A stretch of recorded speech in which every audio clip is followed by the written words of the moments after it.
Nesse vídeo eu vou falar para vocês sobre o que fazer quando o seu título, que está submetido à homologação, foi denegado. Fica aqui comigo e não perde nenhum segundo desse vídeo.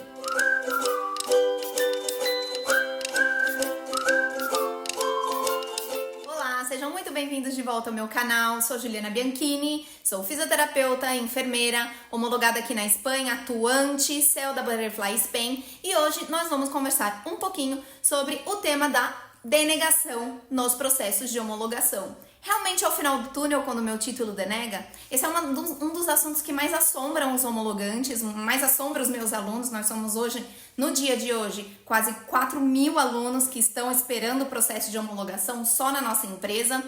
E nós vamos conversar um pouquinho sobre esse tipo de resolução. É uma das coisas que a gente não fala muito, né? Porque a esperança é a última que morre, mas é um dos assuntos que a gente realmente precisa explanar para os alunos poderem se preparar caso a resolução realmente saia denegada.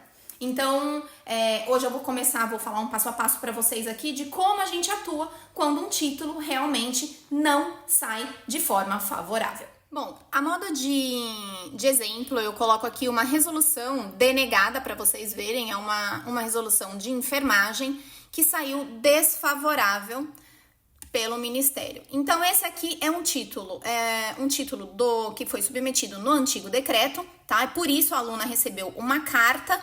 Como vocês podem ver, é um título que a gente deu entrada no ano de 2019, que foi em novembro de 2019, saiu em novembro de 2023, e ela recebeu essa denegação por horas insuficientes. É um título de 4.000 horas, porém, um título que era muito pobre em questão de estágios. Bom, no novo decreto a gente não recebe carta, né? Então a gente entra na internet, mesmo ali no site do Ministério de Universidades, e por aqui a gente consegue ver como que está o nosso procedimento. Como que eles vão avisar isso? Vai ficar chegando e-mail? Às vezes chega e às vezes não, porque o sistema é super ineficiente. Então a gente precisa olhar aqui, ó, se tem, aqui aparece como a gente fez a nossa solicitação e todas as comunicações do Ministério. Se eles pedem para agregar alguma coisa no expediente, vai aparecer aqui, tá? E as resoluções aqui. Se tiver algum requerimento, a gente tem que colocar aqui em aportação de documentos, ok? Então, basicamente é isso. Ó, vocês podem ver que eu coloquei um papelzinho aqui, porque eu gosto de métodos rudimentares, né? A minha especialidade é homologar título mesmo e não informática. Então, eu recebi a comunicação do Ministério que o meu título foi desfavorável para uma homologação direta. O que eu faço agora?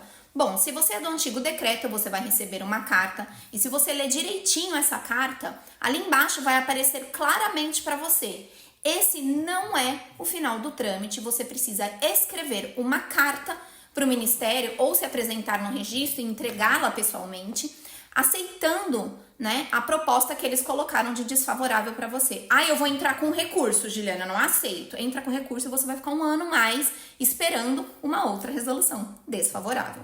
Gente, não é que não cabe o recurso cabe, vocês podem fazer, obviamente, mas o Ministério nunca aceita. Eu levo quase 14 anos vendo situações assim de alunos que colocaram recurso e eu nunca vi um recurso mudar uma resolução desfavorável do Ministério. Não façam isso, gente. Aceitem a resolução e sigam adiante, ok? Se você é do novo decreto, você vai olhar no site e ver as suas resoluções. Se a sua resolução sai ali, você vai aceitar essa resolução da forma que eles indicarem para vocês, tá? Algumas vezes eu vi que tinha que aceitar, em outras já vinha a resolução definitiva, que era o final do trâmite mesmo. Normalmente eles dão possibilidade de você colocar alegações ou colocar recurso, mas pode ser que não. Eu já vi de diversas formas. A gente tem que ver como vai chegar para você essa resolução, tá? Se chegar avisando que não é o final do trâmite, você precisa aceitá-la, então você vai colocar ali em aportação de documentos, tá? Ou, às vezes, no requerimento também aparece a possibilidade de você aceitar ali mesmo. Eu já vi isso de várias formas, como eu falei pra vocês. Então, vocês aceitam, tá? Ou eles já colocam a resolução ali definitiva e você já pode seguir com o procedimento. Mas o que é seguir com esse procedimento? Agora a gente vai falar sobre isso. Pronto. Já aceitei a resolução do Ministério, agora eu preciso começar a fazer o barco andar pra frente. Qual é a primeira ação que eu vou fazer em relação a isso? Eu vou pegar uma lista de universidades que tem o meu curso, o curso ao qual eu quero homologar, e vou colocar ali num papel essa lista. Vou olhar o site de cada uma delas buscando o trâmite que me interessa. Mas atenção, cada universidade pode colocar um nome nesse trâmite. Nomes que podem ser reconhecimento de créditos, convalidação ou convalidação parcial. Algumas delas costumam detalhar, né, a que se refere esse trâmite, denegado de homologação, enfim, elas podem colocar de qualquer forma. Dá trabalho buscar? Dá. Eu tenho que fazer isso só quando abrir? Não, vocês têm que fazer antes, o quanto antes, porque os prazos dessas universidades, eles variam entre janeiro e junho para as inscrições. Então, quando vocês pegam a lista de universidades, né, por mais que vocês entrem hoje só conste data do ano passado, aquele mês é o mês que normalmente elas abrem as inscrições. Então, isso serve de base para vocês. Então, na lista de vocês ali, vocês vão fazer um Excel, tá? E vai colocar universidade tal, prazo de abertura tal, que documentos eles pedem, tal. Normalmente, eles deixam disponibilizado uma tabela, a tabela de solicitação para reconhecimento de créditos com uma lista de matérias, tá?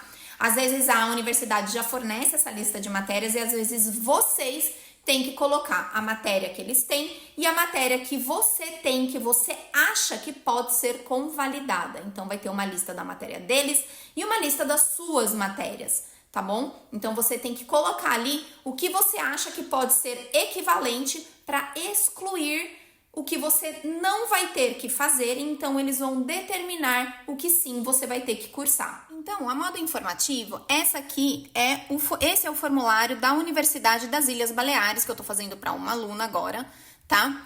Um procedimento que foi denegado e ela vai fazer ali nessa universidade. Eles já falaram que sim. Isso é garantia de vaga? Não, a gente tem que tentar primeiro.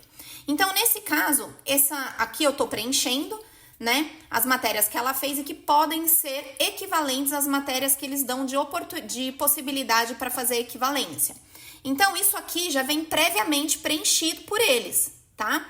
Isso aqui já tá tudo no site. O que acontece?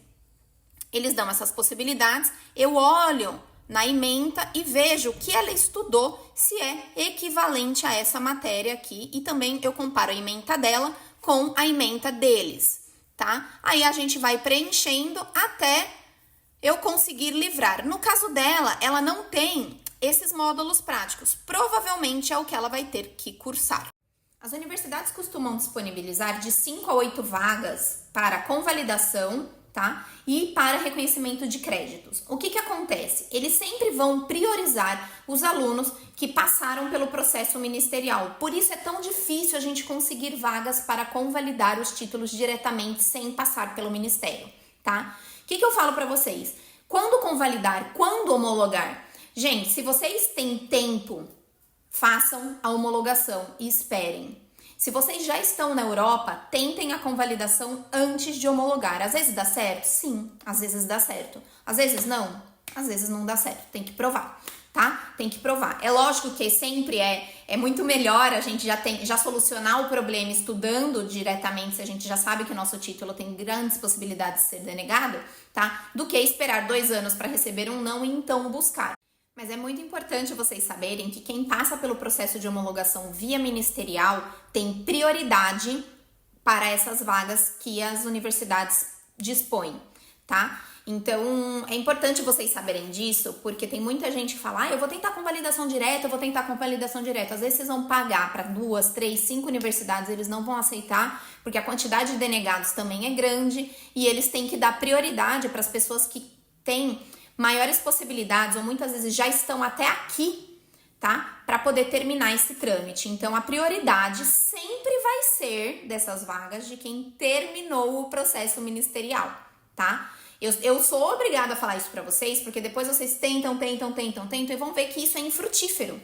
É infrutífero. Por isso que eu falo, o trâmite de escolha inicial normalmente deve ser a homologação. Ok? A não ser que, assim, vocês queiram muito já tentar a convalidação. Nossa, Juliana, mas que trabalho! Você vai fazer isso para todas as universidades da sua lista? Não, porque você tem que pagar essa análise para eles, tá? Quando a gente solicita, faz uma solicitação de reconhecimento de créditos, vocês têm que ver que a universidade vai cobrar isso de vocês. que pode variar entre aí 150 e até 300 euros uma avaliação.